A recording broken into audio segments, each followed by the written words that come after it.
Okay, so we were doing May 2019 variant 11 and ये हमारा paper 1 है for O levels. Question number 2. Kate is an entrepreneur. Okay, Kate is an entrepreneur. 2 years ago, she left her job as a fashion designer at a multinational company. ठीक है, 2 साल पहले इसने अपनी job छोड़ी है as a fashion designer from a multinational company. She started up BBB, a women's sportswear clothing business. Okay. BBB targets a market segment of high-income consumers. BBB's products are sold in 3 retail shops and also sold through its website. ठीक है, retail shops और e-commerce online selling करते हैं. Kate said, I saw a gap in the market and took the risk. Obtaining the finance I needed from the bank was not easy. I enjoy making decisions such as using leaflets to promote the clothes. BBB's revenue target for next year is $500,000. सही है, ठीक है, यानी basically बहुत ही niche market में I think ये cat operate कर रही है. She is making what sports wear clothing for women and she is targeting high income consumers. And clearly it's a niche market because it's a very specific segment and it's a very specific market audience है ना इसकी, तो उसको कहते हैं niche market में ये basically operate कर रही है. और अगले साल का रेवेन्यू टारगेट है 500,000 और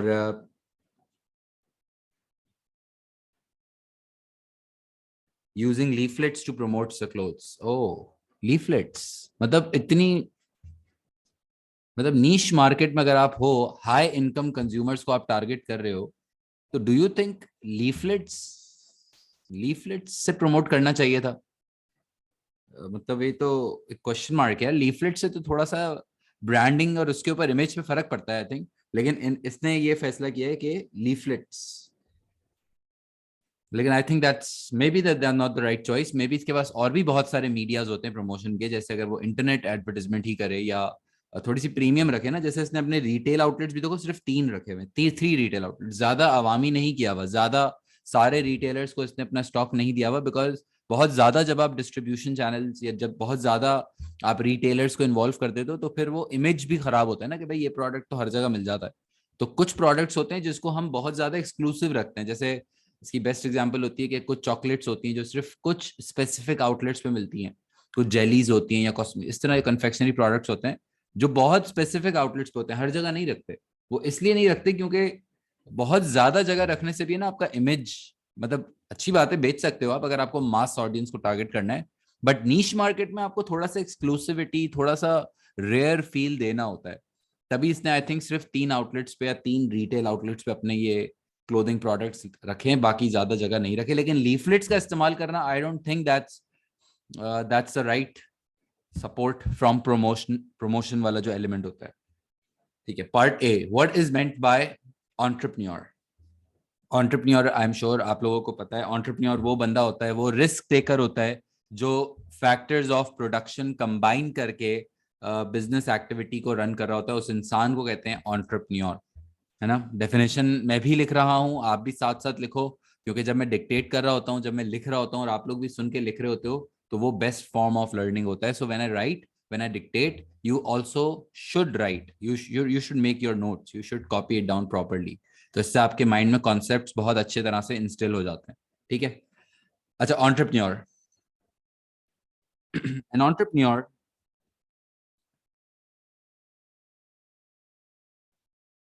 is an individual. An entrepreneur is an individual who takes the risk, who takes the risk of who takes the risk of starting a new business, who takes the risk of starting a new business by combining the factors of production,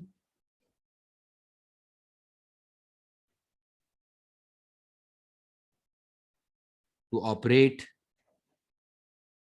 his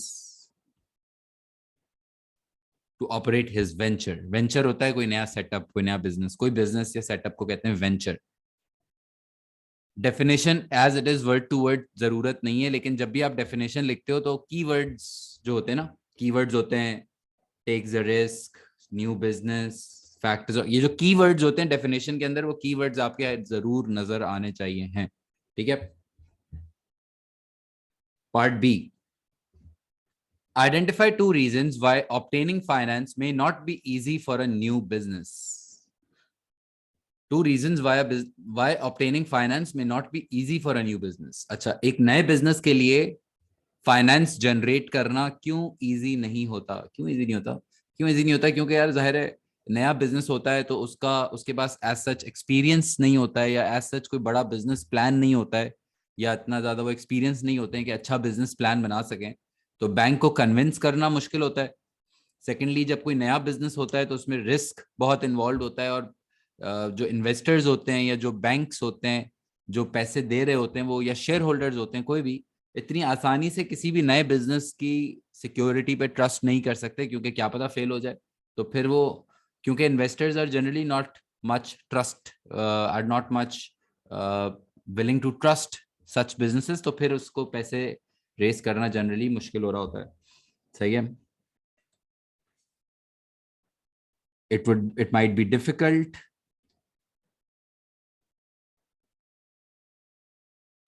due to unavailability of a business plan. It might be difficult due to unavailability of a business plan. Properly की या तो plan बना हुआ भी है तो इतना अच्छा नहीं बना हुआ, या इतना एक्सपीरियंस बंदे ने नहीं बनाया, तो क्लियरली नजर आ रहा है कि उसमें लूप होल्स हैं या कुछ मसले हैं, तो भी आपको बैंक से या कोई भी किसी भी तरह की, नॉट जस्ट बैंक की, फाइनेंस की बात होती है। ठीक है। Second, collateral might not be available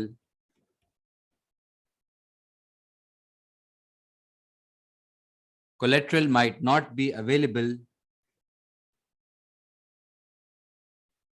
collateral might not be available to give as a security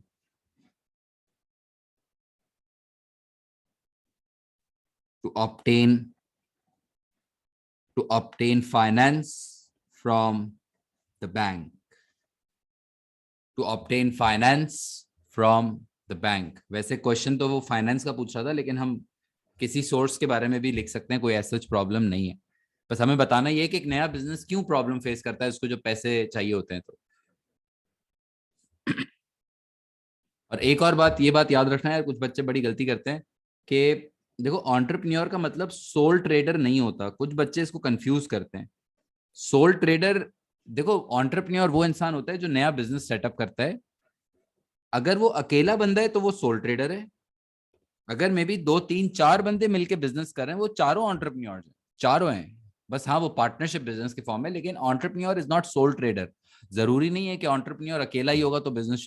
भाई तीन चार बॉयज या तीन चार पार्टनर्स या तीन चार लोग मिलके भी तो बिजनेस सेटअप शुरू कर सकते हैं ना। तो तीन चार भी एंटरप्रेन्योर हो सकते हैं। तो दैट्स मतलब सोल ट्रेडर से इसको कंफ्यूज नहीं करना बस।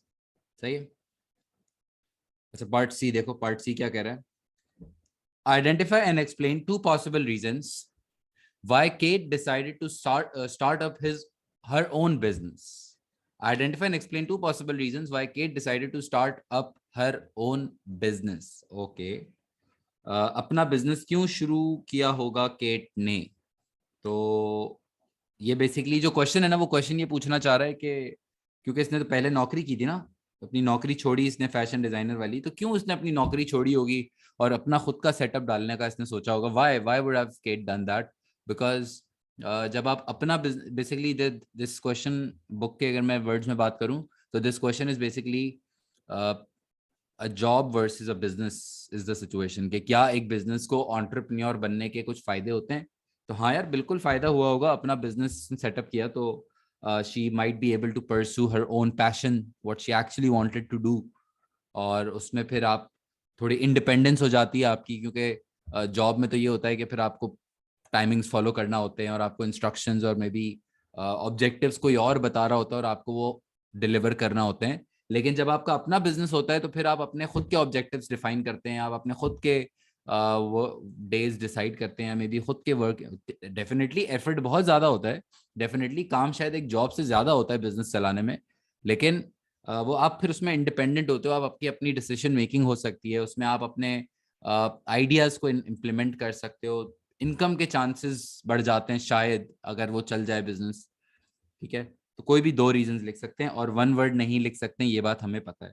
ठीक है, reason one, Kate might have decided Kate might have decided to start this clothing business. Kate might have decided to start this clothing business to increase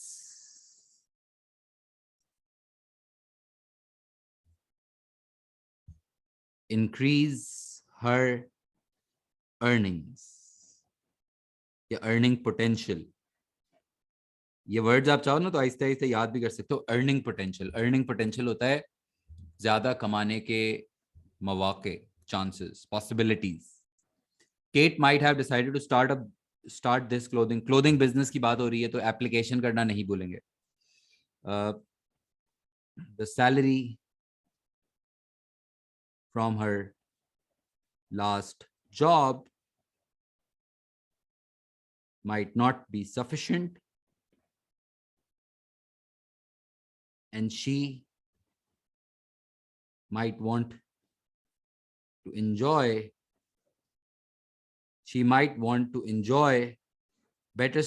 better living standard।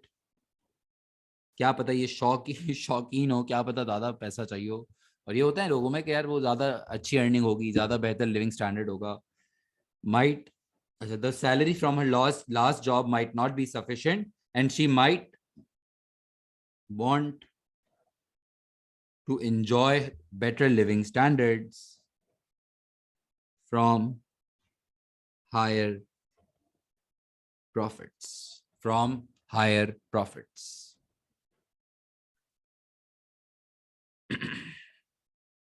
or reason 2, Kate might want to be more independent in her decision making।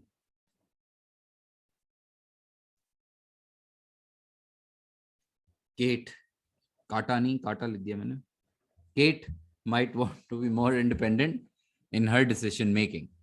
सही। और explanation, क्यों independence चाहता है बंदा? Explanation, she might value freedom of decision making so she can use her own ideas। She might value freedom of decision making so she can use her own ideas and creativity with her business।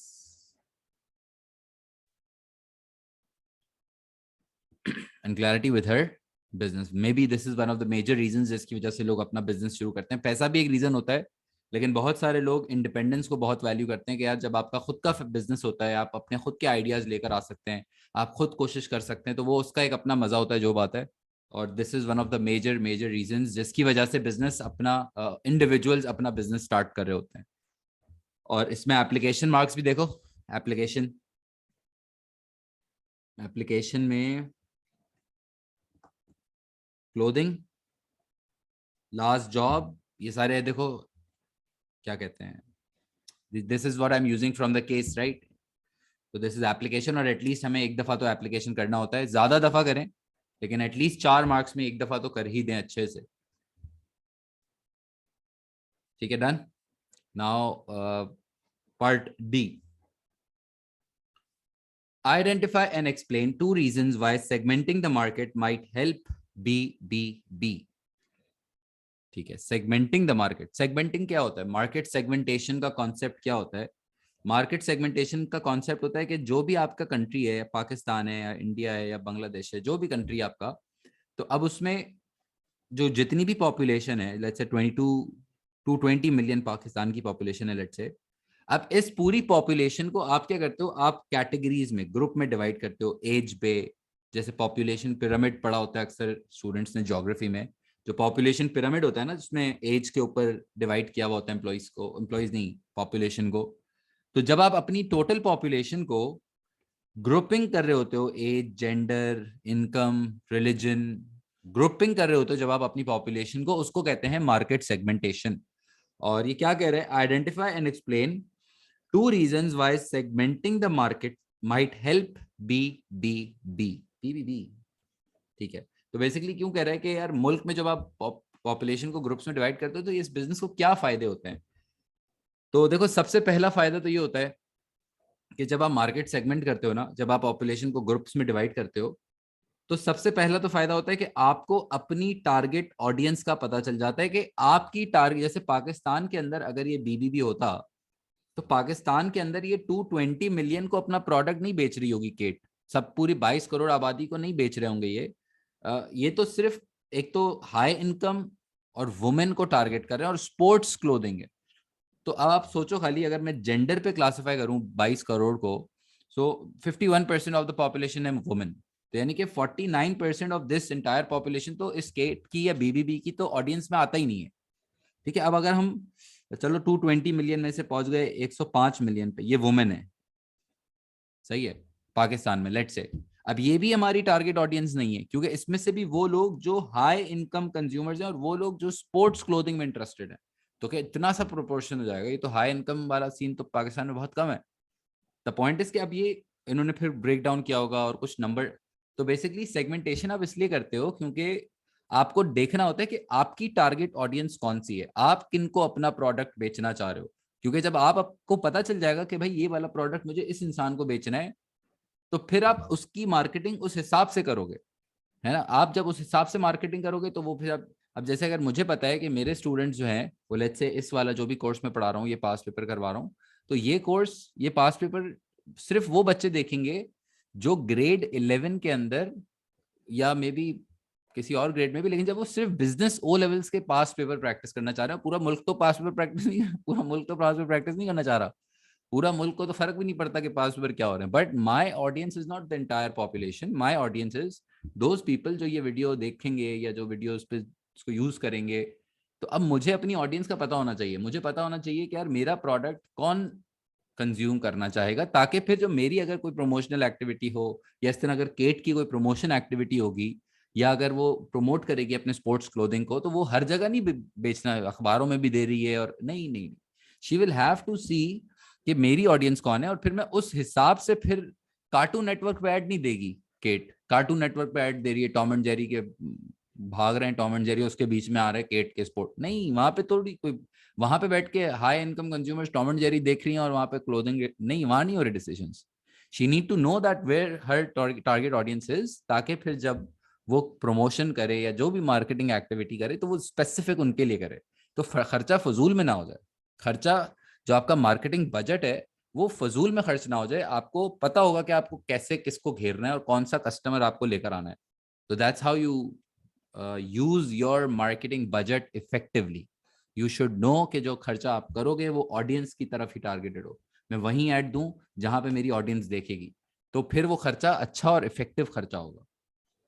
सही है, तो number one, कि जब आप market को segment करते हो तो फिर आपको अपनी टारगेट ऑडियंस का पता चल जाता है, तो आपकी जो मार्केटिंग एक्टिविटीज होती हैं वो ज़्यादा इफेक्टिव होने के चांसेस होते हैं। और दूसरा ये कि फिर आप जब मार्केट सेगमेंट्स करते हो तो आपको अक्सर मार्केट गैप्स नज़र आते हैं। मार्केट गैप्स क्या होते हैं कि आपको पता चलता है कि कौन सा ऐसा सेगमेंट है या मार्केट में कौन सा ऐसा पॉपुलेशन का पीस है जिसके लिए अभी प्रोडक्ट अवेलेबल नहीं है, या ऐसा कौन सा, जैसे इसने शुरू में केस में बताया था कि शी सॉ गैप ना, आई सॉ गैप। देखो, उसने उसने देखा कि इस मुल्क, जिस मुल्क में भी केट है, उसने देखा कि यहाँ पे स्पोर्ट्स वेयर को इतनी ज्यादा अटेंशन नहीं दी जा रही है, तो दैट वाज द गैप। तो वो आप गैप देखते हो और फिर आप वहां पे अपना प्रोडक्ट डालते हो ताकि उसके चलने के चांसेस ज्यादा होते हैं क्योंकि वहां पे ऑप्शंस कम होते हैं फिर। सही है, चलो मैं इसको लिखवाता हूँ। ये एक मुश्किल क्वेश्चन है, मतलब समझने के लिए बहुत मजे का है, लेकिन लिखने में I know that's not easy, but मैं लिखवा रहा हूँ। आप लोग भी लिखो, और लिखने के बाद चाहो तो वीडियो पॉज करके इसको रीड किया करो, तो वो फिर वो बेस्ट हो जाता है। सही है। अच्छा, reason one, segmentation will allow Kate segmentation will allow Kate to identify her target audience. Segmentation will allow Kate to identify her target audience.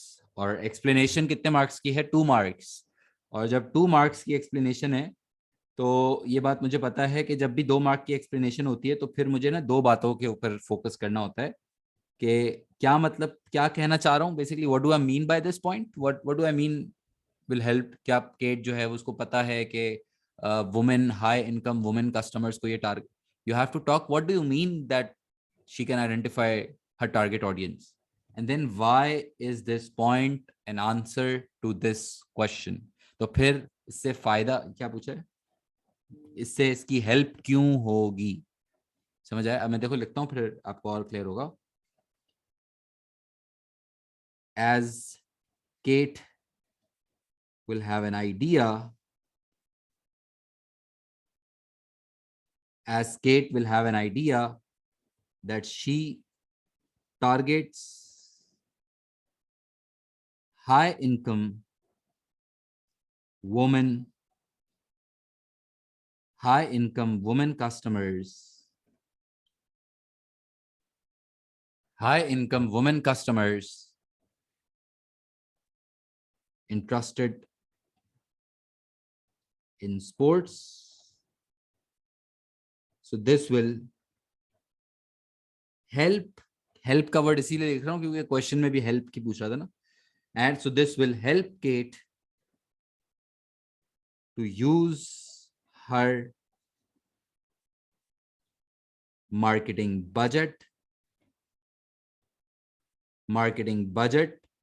much more effectively,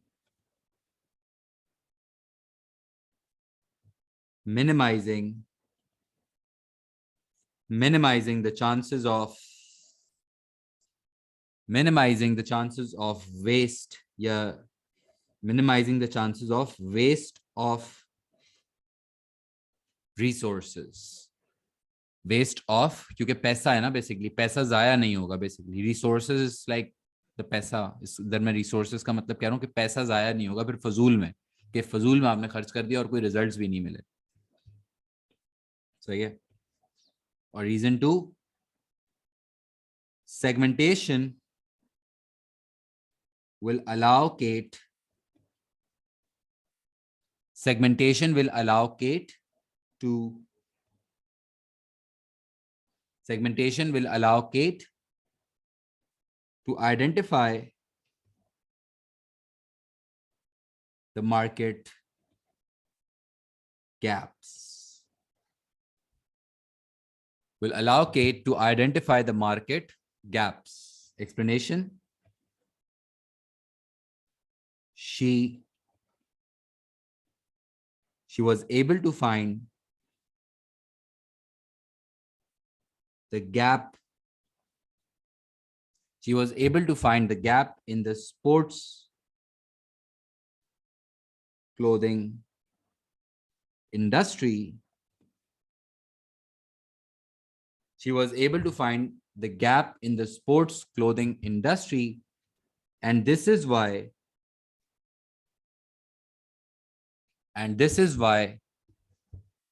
she launched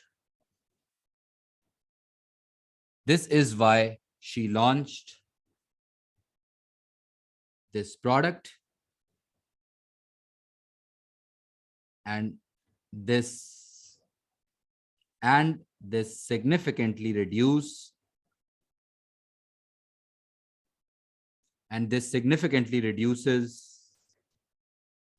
the chances of failure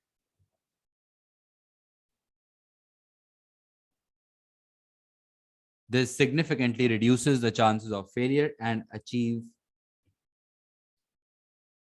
targets such as revenue of $500,000, क्योंकि इसने कहा था कि इसका target 5 lakh है ना, $500,000 का इसका टारगेट था ना। मैं ये कह रहा हूँ कि जब आपका मार्केट गैप आपको पता चल जाता है कि यार ये चीज इसका यहाँ पे इस तरह का प्रोडक्ट मार्केट में अवेलेबल नहीं है। इसकी बेस्ट एग्जांपल ये भी हो सकती है, अगर आप समझना चाह रहे हो तो सुन लो। जैसे पहले हेडफोन्स हेडफोन्स आते थे ना, एक तो हेडफोन्स होते हैं, फिर एक होते हैं हैंड्स फ्री, जो तार हम मोबाइल से कनेक्ट करते हैं और फिर वो कान में हम कुछ भी सुनना चाहें। लेकिन फिर वो एप्पल ने देखा कि देयर इज अ गैप, कि वायरलेस वाला सीन इतना एक्टिवली कोई नहीं कर रहा, मतलब तार वाला सीन और तार अब मोबाइल से कर, तो फिर उन्होंने देखा देयर इज अ गैप, और फिर उन्होंने एयरपॉड्स जो है वो अपनी टेक्नोलॉजी इंट्रोड्यूस की, क्योंकि उनको नजर आ गया था कि ये गैप है। हेडफोन्स हैं ठीक है, but they are too big, and जो हैंड्स फ्री हैं वो तार वाले हैं ज्यादातर। ब्लूटूथ वाले भी आते थे लेकिन वो इतने कभी लोगों ने इतने इसको यूज नहीं किया। लेकिन फिर उसके बाद उन्होंने देखा कि ये गैप है, और फिर उन्होंने एयरपॉड्स लॉन्च किए, बिकॉज उनको पता था कि ये वो एरिया जो गैप है, और उन्होंने गैप फिल किया और ठक एक साथ, आपको पता है दैट व्हाट इट डिड। ठीक है, क्या part E, last part. Do you think that using leaflets is the best way for Kate to promote her products? Justify your answer. Do you think that using leaflets is the best way for Kate to promote her products? Justify your answer. ठीक है, 6 marks है ये obviously। 6 marks के लिए हमें ये बात पता है कि we have to write, we can talk about leaflets, कि yes why leaflets is a good method of promotion and why it might be not। थोड़ा सा लीफलेट्स पे बात कर लेंगे, और किसी मीडिया पे अगर आप समझते हो और प्रमोशन का है ना, और प्रमोशन का नाम आए और टेक्नोलॉजी का नाम ना आए, तब तो एग्जामिनर आपसे हो सकता है नाराज ही हो जाएगा। सच बता रहा हूँ, नाराज हो जाएगा वो, आपको मनाने जाना पड़ेगा उसको। लेकिन लीफलेट प्रमोशन, और जहां पे आप प्रमोशन और टेक्नोलॉजी डाल सकते हो, अब आप टेक्नोलॉजी तो डालो, because that's what examiner is actually waiting for now. ठीक है, अच्छा खैर, इसने लीफलेट्स प्रमोट किए तो लीफलेट्स का हम बताएंगे कि ये क्यों अच्छा था या क्यों इसमें प्रॉब्लम था। 2 मार्क्स के लिए हम लीफलेट्स पे बात कर लेंगे, 2 मार्क के लिए हम ऑनलाइन पे बात कर लेंगे, क्या ऑनलाइन भी ये यूज कर सकती थी, जैसे अपने फेसबुक पेज के ऊपर, फेसबुक यूट्यूब का नाम आप एग्जाम में लिख सकते हो। ठीक है, ब्रांड नेम्स जनरली अलाउड नहीं होते, मतलब प्रेफर्ड नहीं होते, लेकिन अगर आप चाहो तो प्रमोशन समझाते वक्त या कहीं फेसबुक, यूट्यूब, इंस्टाग्राम, इन सोशल मीडिया प्लेटफॉर्म्स के अगर आप नाम यूज करना चाहो तो कर सकते हो, दैट्स ओके। और फिर आप उसके बाद कंक्लूजन लिखोगे अपना, बताओगे कि यार आपके हिसाब से लीफलेट्स का इस्तेमाल करना वाज अ गुड डिसीजन और was not a good decision. और एक और बात, जो अब आप लोग अगर प्रैक्टिस करते आए हो अभी तक, तो ये बात आपको पता है कि सबसे जो स्मार्टेस्ट स्टूडेंट होता है वो ये करता है कि सबसे पहले ना अपना कंक्लूजन सोच लेता है कि क्या वो लीफ, सवाल क्या है कि क्या लीफलेट्स बेस्ट वे है।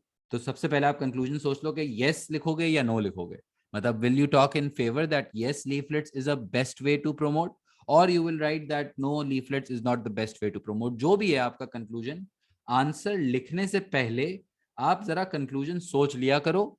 जो भी, जैसे मेरे हिसाब से it's not the best way, not the best वे, और फिर मुझे उसको क्या करना होगा, जस्टिफाई भी करना होगा। तो आइडियली आइडियली मैं जस्टिफिकेशन भी पहले से थोड़ा सा पॉइंट सोच लूं, ताकि ताकि जब मैं आंसर लिखना स्टार्ट करूं, सही, जब मैं आंसर लिखना स्टार्ट करूं तो मैंने अपना कंक्लूजन पहले से प्लान किया होगा। तो I am not going to repeat that point जो मुझे एंड में लिखना है, मैं शुरू में नहीं लिखूंगा। क्योंकि अगर मैं यहाँ पे ही कहीं लिख रहा हूं और फिर नीचे आते आते मैं सोचूं, तो फिर हो सकता है कि मैंने सारे पॉइंट्स ऊपर ही लिख दिए होंगे, तो फिर एंड में कंक्लूजन का मार्क्स लेना थोड़ा सा मुश्किल हो जाता है।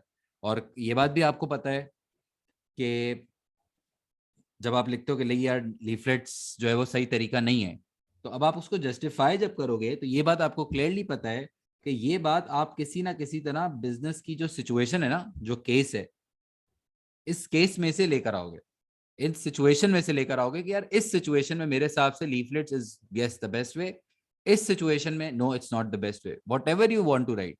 बट कुछ ना कुछ आपको इन जो एविडेंसेस हैं, इन जो केस सिचुएशंस हैं, यहाँ से आपको कुछ उठा के लेकर आना है।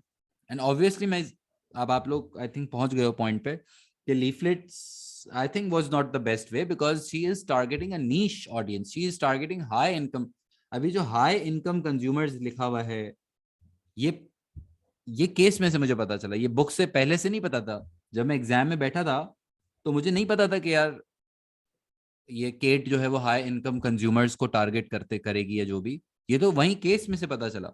और सही अगर जस्टिफिकेशन लिखनी है तो मुझे सिचुएशन सिचुएशन से ही लेके चलना है किसी तरह, ऐसी बात जो मुझे वहीं के वहीं पता चली है। सही है, let's write about this and you will better understand.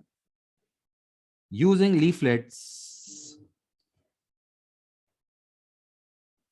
और डायरेक्ट, हाँ डायरेक्ट पॉइंट पे लिखते हैं। काफी सारे बच्चे ऊपर पहली लाइन में लिखते हैं leaflets is not the best way to pro. भाई ऐसा नहीं करो, सुकून से पहले 2 मार्क्स के लिए लीफलेट से बात करो, सुकून से फिर 2 मार्क्स के लिए ऑनलाइन पे बात करो या किसी और मीडिया पे जो आपको पसंद आ रहा है, और फिर उसके बाद कंक्लूजन पे बात करो। सुकून जाओ, एंड में ओपिनियन एंड में होता है। Using leaflets is a very cheap method of promotion.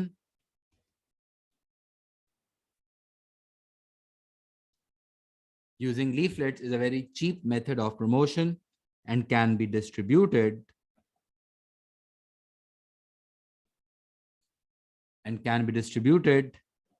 to wide range can be distributed to a wide range of people. This will save costs. This will save costs for Kate. However, it might negatively affect the brand image of it might negatively affect the brand image of BBB.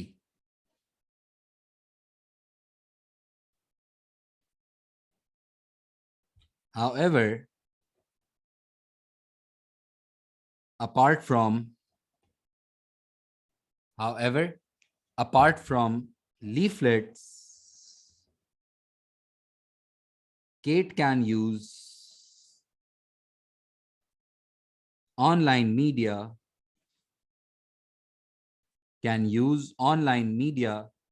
to promote her sports clothing application साथ साथ। Apart from leaflets, Kate can use online media to promote her sports clothing, such as Facebook page, YouTube, and on their website.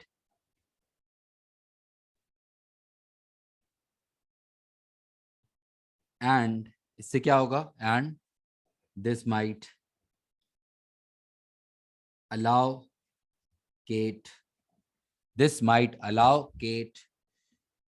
to target her audience.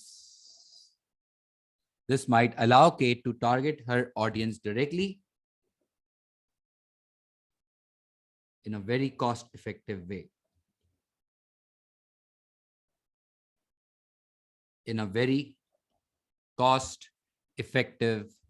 क्योंकि इसमें आप अपनी audience को directly target कर सकते हो ना, पता है ना कि जब आप फेसबुक पे ऐड देते हो, जब आप इंस्टाग्राम पे ऐड देते हो, तो आपका ऐड सिर्फ उन्हीं लोगों को नजर आता है जिनको आप दिखाना चाह रहे हो। तो ये बात पता है ना, यानी कि जैसे मेरे इंस्टाग्राम पे कोई ऐड आता होगा तो वो आपके इंस्टाग्राम पे शायद ऐड नहीं आता होगा। वो जो मेरे इंटरेस्ट होंगे वो मुझे उस हिसाब से ऐड आएगा, अगर जो आपके इंटरेस्ट होंगे वो आपको उसके हिसाब से आएगा। overall now my opinion, overall I think using leaflets, अब तो पहले क्वेश्चन का आंसर करना है। is not the best way. Using leaflets is not the best way to promote BBB. So yeah, overall, I think using leaflets is not the best way to promote BBB. This is because justification. This is because Kate is targeting high income women customers, and this is clearly a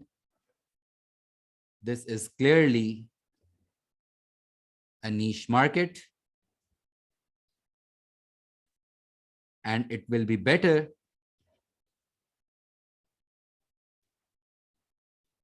that that promotion is kept high class,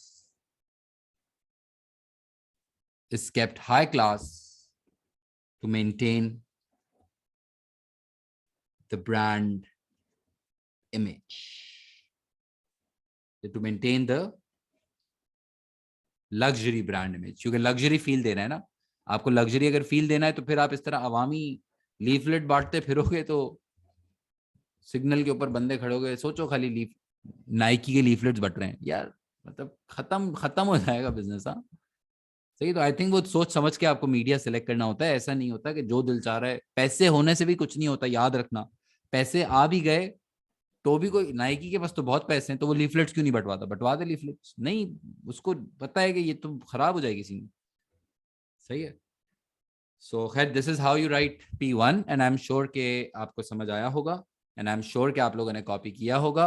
और जब copy कर लो तो इसके बाद आप इसको एक दफा रीड जरूर कर लेना, और इस एंगल से रीड करना कि if you would be writing it may be in the question in the exam, obviously same question नहीं होगा लेकिन माइंडसेट और स्ट्रैटेजी सेम होती है।